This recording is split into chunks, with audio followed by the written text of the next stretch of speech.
Hello বন্ধুরা, আজকে আমি তোমাদের ডালমুট করে দেখাবো। আর তার জন্য আমি প্যানে দিয়ে দিয়েছি হচ্ছে ভেজানো কিছু বুটের ডাল।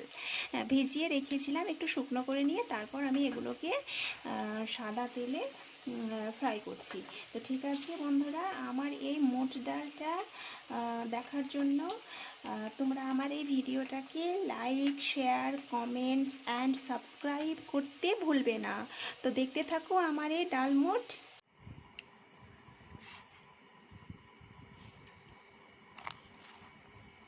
তো বন্ধুরা, আমি যে তোমাদের ডালমুট বানিয়ে দেখাবো বলেছিলাম, সেটা আমার অলরেডি কমপ্লিটেড।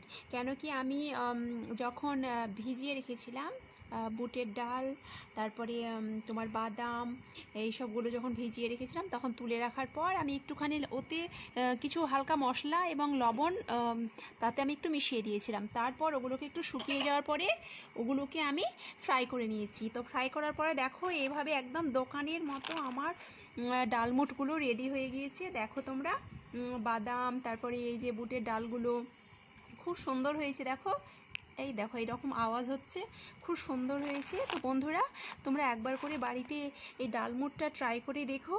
আর আমার এই ভিডিওটাকে, মানে আমার এই ডালমুটটাকে দেখার জন্য, আমার এই ভিডিওটাকে দেখার জন্য তোমরা আমার এই চ্যানেলটাকে সাবস্ক্রাইব, লাইক, কমেন্টস, শেয়ার করতে কিন্তু ভুলবে না। তো বন্ধুরা, আজকে সন্ধে এইভাবেই, বাই বাই।